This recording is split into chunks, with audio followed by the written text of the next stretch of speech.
episode of Otaku Don. Just Charles is here. Tony Melbourne in the building. We are back with another One Piece chapter review. 1101. Bonney. So, this chapter starts with a color spread of Vegapunk and his 6 clones and the Vega Force 1. Chapter starts with a flashback inside the flashback. So, okay. Kuma remembered one of his trips with the Revolutionary Army to the Goa Kingdom. Kuma mentioned that he noticed how dragons seemed to know a lot about the country. He said to Dragon that Dragon visited a village outside the country to observe a certain boy. Dragon responds. Now this is going to be Dragon and Kuma's conversation. Keep talking if you want to die. All right, I guess that firmly establishes how Dragon feels about Luffy. Yes, very much so. Hey, fuck with my child if you want to. It's not. He didn't verify anything. Like, yo, why? Continue this conversation and you'll die. That also speaks to Dragon completely and totally believes that he can kill Kuma at the drop of a hat. Yes, Kuma was like, why? Dragon was like, a child is a parent's weakness. Kuma said he understands and won't look into that anymore. Oh, that's a doubly veiled threat. It's just like, you think I will drop that kid? I will kill that child. I will. You better leave my child alone. Yeah. You thinking one of these random bombs that's blown up after some kids haven't died? It's all for the cause, baby. Yeah, hey, don't worry about my son. I got that handle. He where he need to be with his grandfather. You work for the world government, kinda, sorta. We not go. Look, we cool. We understand how to deal with one another. So now we cut to the normal flashback where the last chapter ended. Kuma enters at Mount Colombo and observes Luffy as he's 16 years old. Luffy is practicing his secret attack, the Gumu Gumu no battle axe, the attack he used to fight Arlong. They have a little picture of it. Wow, that's not a secret attack. That's just an axe kick. Yeah, but that was his first finishing move. That it's just funny. Luffy is just like, I had a wild idea. I'm gonna do an axe kick. Mm-hmm. You need that thing that's been around for forever? Yeah. I didn't know that. I lived on this island by myself. Suddenly, Kuma got a call from the world government. Luffy heard the sound and sensed a chilling presence nearby, but when he looked, Kuma was gone. There must be a really strong animal in the forest that I haven't beaten yet. Oh. Kuma left Dawn Island to fulfill the world government's orders. We see Kuma helping a merchant ship that was attacked by pirates and making them surrender. So Kuma's still out here beating up on everybody because Kuma's power is kind of just broken. Yep. I would love to have that'd probably be the devil fruit I would choose to have. Oh. That or anything else. I'm taking that or Logia Air.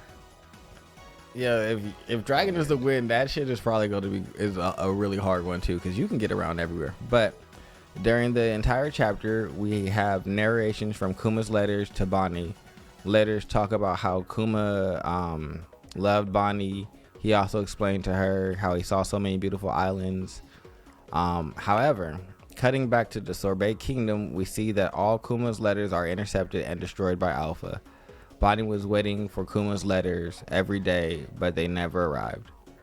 Bonney never revealed her Toshi no Mi powers to Alpha and the medical team. Connie instructed Bonney to keep her powers a secret.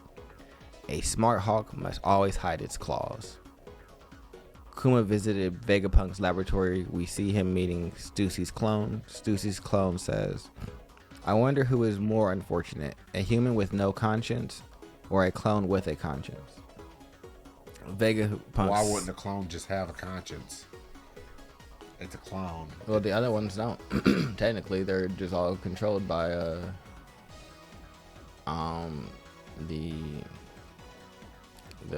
I don't know what they're controlled by really, You but mean like the Seraphim, they're all clones and they're controlled. They don't have consciousness. Where Stussy is a completely free clone. She can move around, do whatever she wants. She pretended to be the. the king clones don't have consciousness? No, they're all just controlled. But, Well, we're seeing that they kind of do have consciousness and they're being like awoken. Like we saw how not Bonney, but Boa and. well, I guess to they were Luffy. just suppressed consciousness. Yeah. That's what we'll just kind of. I mean, But Vegapunk snaps at Stussy. Enough, Stussy. I told you that you are a human. All right, Vegapunk. I mean, I don't know if you technically, just... if she's a clone of a human, that means she is a human. I mean, true. She's just a clone. Also, this is the reason why Spider-Man clone conspiracy stuff. Cloning things makes things.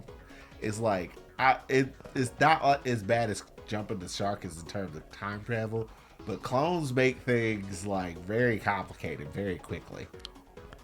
I'm hoping that it stays. I think there's going to be one more clone that's revealed, and I think that's the clone,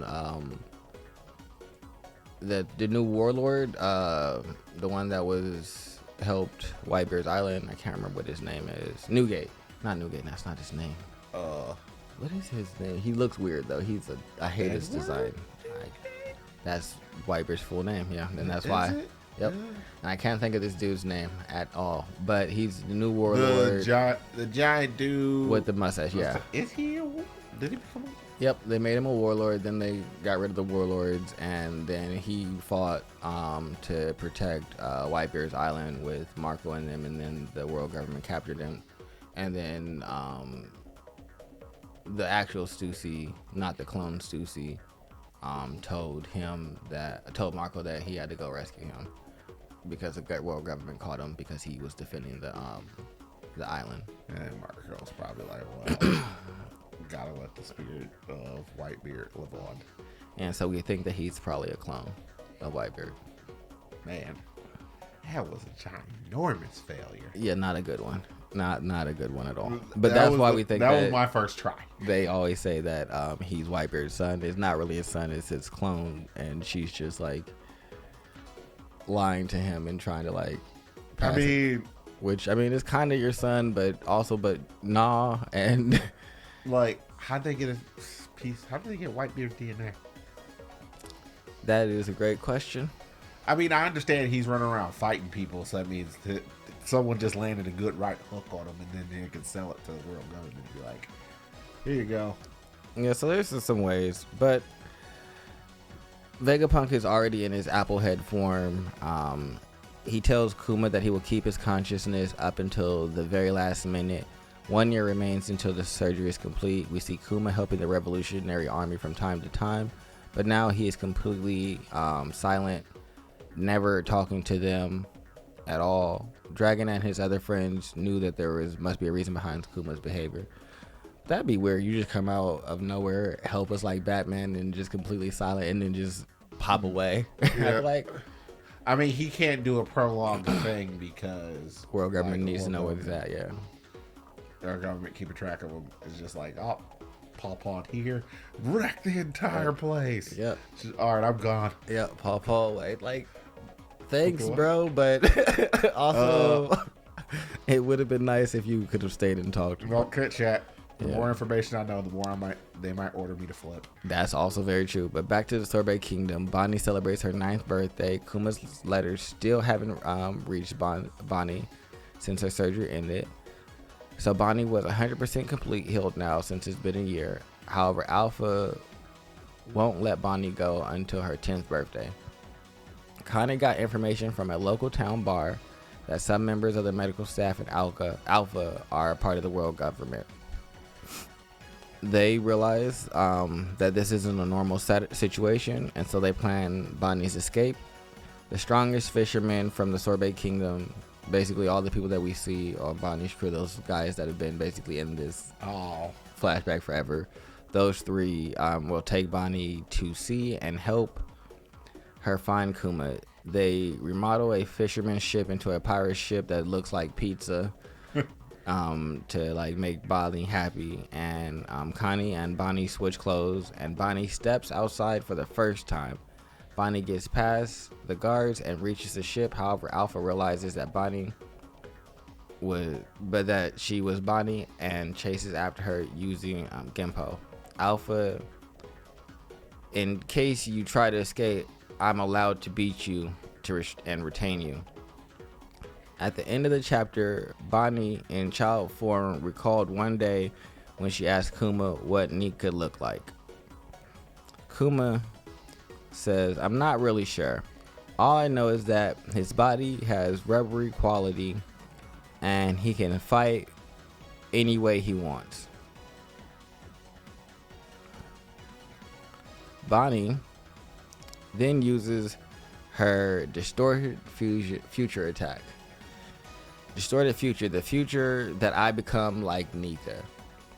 Chapter ends with Bonney punching the CPA agent Alpha with a giant geared third fist. Oh. Because she can tap into NIKA ability. The world government immediately becomes aware of the hostage Bonney's escape.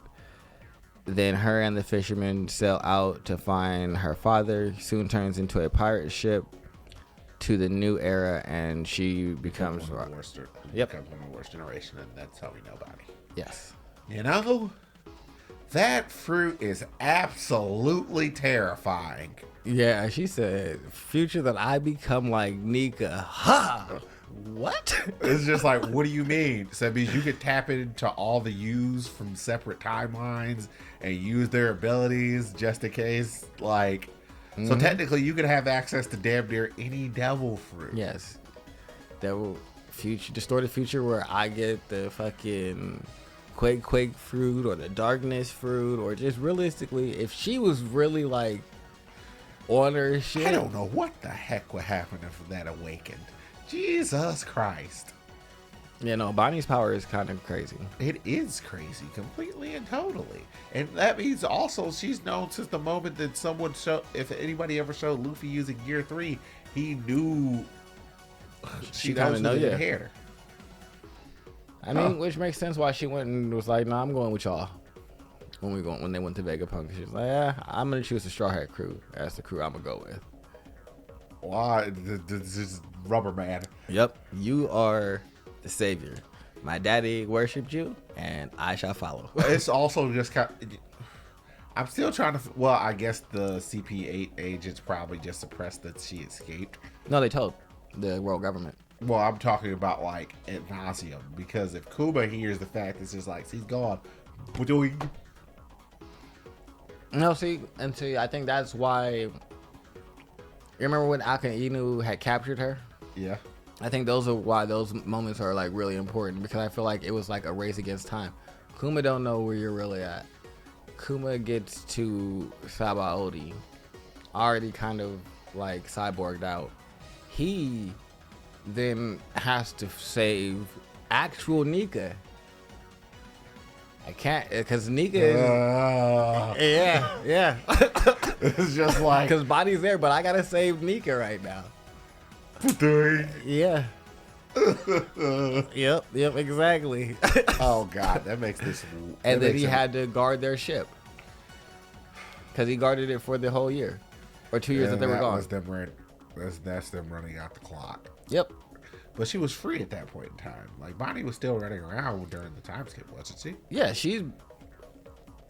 I don't know when Akainu captured her, because we see her get captured because she loses her crew. Because her crew is gone. Now it's just her. Yeah. And, like, I want to say during... When did he get rid of her? I think it was after the 2-year time skip. Oh, everybody was leaving Sabaody, and that's where she got caught again. And then, she escaped, but her crew got caught. Well, nobody actually knows what fully grown Bonney looks like. Yeah, Bonney needed to just keep changing forms. That's the reason why she slid in as an old lady and just like, woo, woo, woo. Yeah, it worked out perfectly when she first got there. But yeah, Future where I'm the history where I'm a Lunarian. I like that Dragon's a good dad. That was honestly one of the more everyone treated him like he was Jig. It is just like no. I just recognized that he would be used as my weakness, and I got things that I need. And to he would accomplish. actually be a weakness. Yep. That's the bigger thing. The worst thing would have been is just like I don't care, whatever. But it's just like no. I care about my kid. Yeah. Also, if you keep talking, I'm gonna fuck you up. I'm gonna kill you. We like there's gonna be no. There's no like fisticuffs. There's no sliding scale. If you want to die, 0 to dead. Yeah. Do you want to die? Because if you do, I mean, you might actually want to die at this point, Kuma. well, no. See, that was before he got fully like. Yeah, I fucked up. understand that, but even halfway, it's just like you might just want to die. I mean, he might have, but I'm just like, well, no, because then you still got to make sure that Bonnie's good. I could make it happen. I mean, Dragon could. I mean, if he tipped him off, he could have won and snatched up. Like, I feel like Kuma played it way too safe.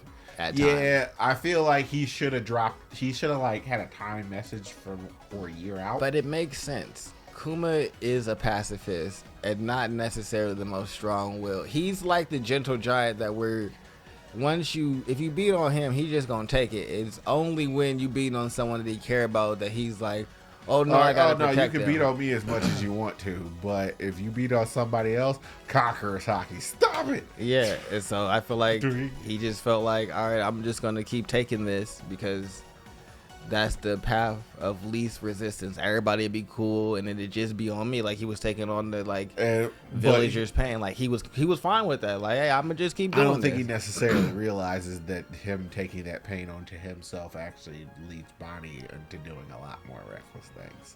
Yes. So, like, It's not the best decision. What you're doing while it's both, have you ever talked to or read stories about a self-sacrificing character, but to the point where they're so self-sacrificing to the point where it's actually kind of selfish, because you are sacrificing yourself so much to the point where You discount other people. Yeah. you're discounting those and how much what other people are willing to go through to help you out, and it's actually costing the people around you more Yes. than it would have if you actually just took care of yourself. Yeah, I've seen some stories like that. It's usually where the character kind of starts off like that and has to like have some reality checks through a couple of different. I would say it's Bam's that kind of way towards the beginning of the second season of Tower of God. It's just like, oh, I'm gonna cut myself off from everybody because this is the way of doing things, and this will make everybody unhappy, and then everybody pretty much lifts heaven and earth to like. Yeah, no, I can definitely see that with bring the team Bam. back together, and like. Who's another good character that takes everything onto themselves? I would almost say Ichigo's like that in a way, because he's always putting himself inside a position to the point where it's just like some of his teammates don't have any reason to be where they are, but because he's willing to put everything on the line, he's willing to put everything on the line, and thus his friends are willing to put everything on the line with him. It leads to the possibility of Some good stuff. or some bad stuff happening. Yeah. But this Oh, so there's things that I need to tell you. Do I have it on here? Yeah. So Chapter 1102 will be the last official chapter of the year. Yes. I know we're gonna get the New Year's leaks. We're on break Okay. next week, and we will get the chapter 1103 unofficially Before they on the 26th through the 30th, between that time frame. But then we're not gonna get another chapter for a while. For like 2 weeks, yeah. Yeah. Okay. So expect that. So the beginning of the year, there's gonna be a bit dearth of content. And realistically, going forward, there's going to kind of be a dearth because we only have 2 chapters. Well, This is a good time to start talking about Tower of God. Yeah. And it's a good time to start talking about and Notobachi, and we can catch you guys up on that. There's other things to talk about, and there's other cool stuff going on. Another new series just started up on Sona Jump. I want to see what's going on with that. Oh, I do want to talk about the next couple of episodes that are going to be on One Piece, because episode 1087 is called The War on Amazon Lily. So we'll get to see Blackbeard and Kobe and Boa, that fight and him kidnapping Kobe. And we'll see the Seraphim. We'll see... Are these canon? Yeah, this all happened. This is when... That's how Kobe ended up on Hachinosu. Yeah. And that's why Garp had to go rescue him, because they ordered all the warlords captured. Blackbeard went to Boa to ask her to be his woman. She said no. Then he was going to just steal her power. Kobe was there and was like, I can't let this nah, can't do that. But then he also had like Boa Seraphim with him, the Boa Seraphim, and another one. I think it's Mihawk. And so those two fought against Mihawk G-Boy. has like a little version of this I think so, yes. sword too. So that means they recreated his Black Blade and all that other stuff. I just find it hilarious because it's like, instead of him wielding a great sword, he wields a long sword. It's just like, whee, whee. Not you to look at that chibi Mihawk.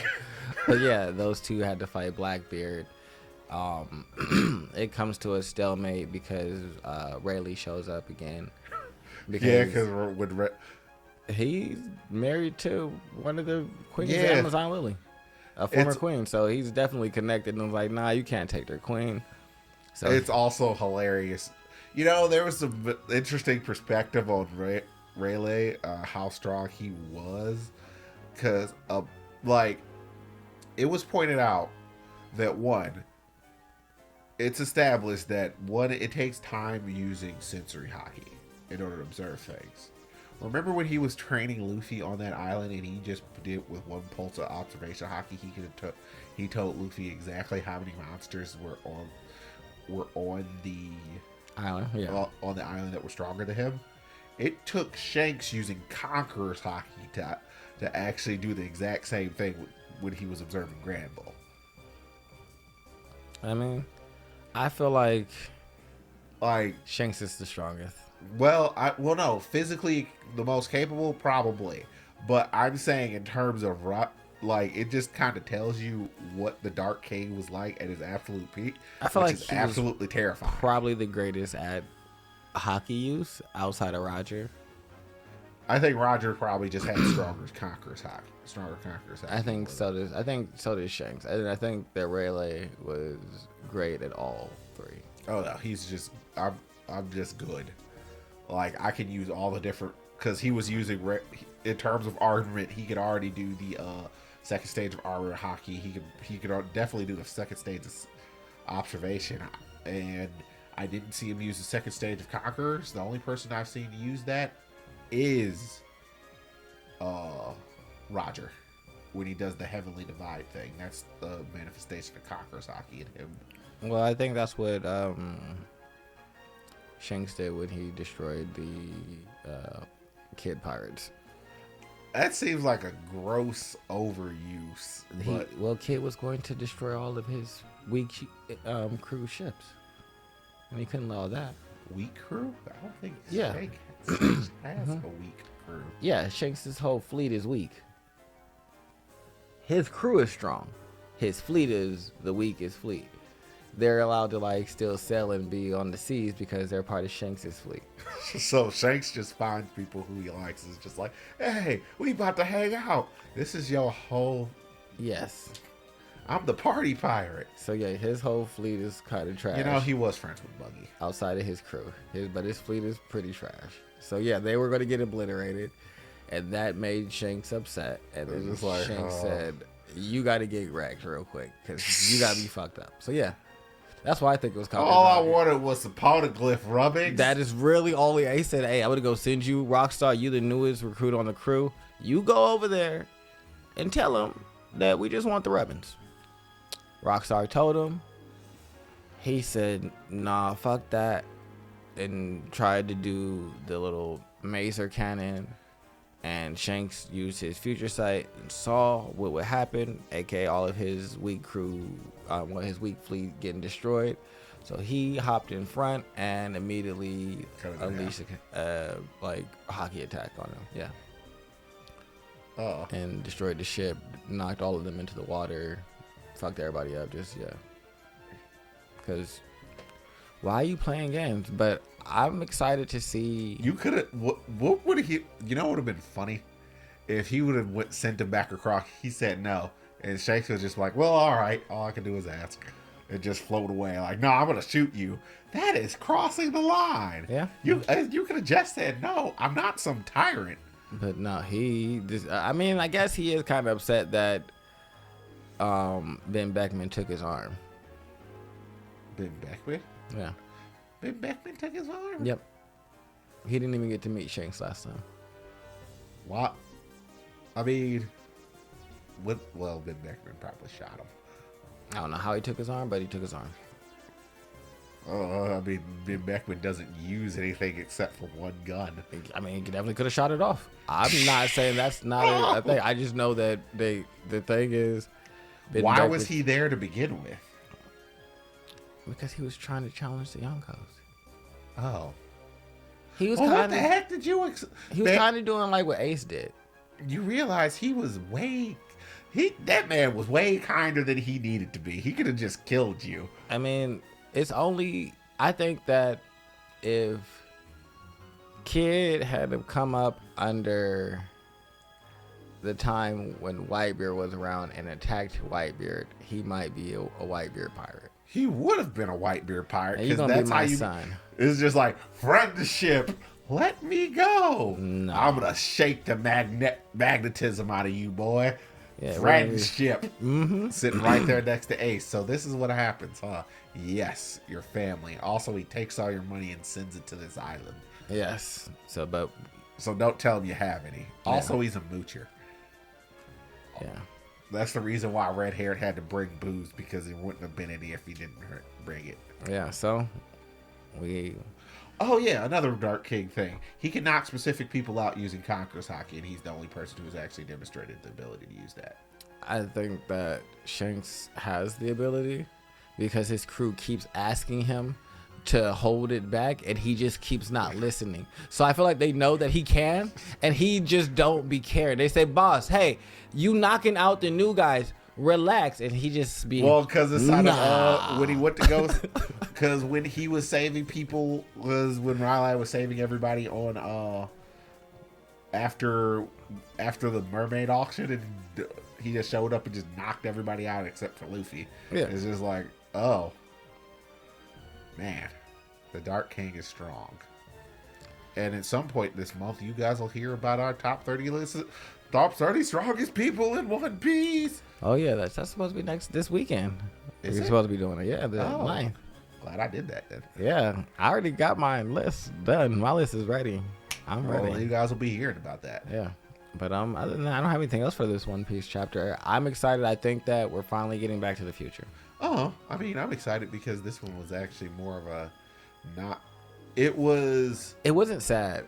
It wasn't that it wasn't sad. It was definitely some sadness in there, but it was a wider explanation. It was bringing pertinent information that's going to affect the story going forward.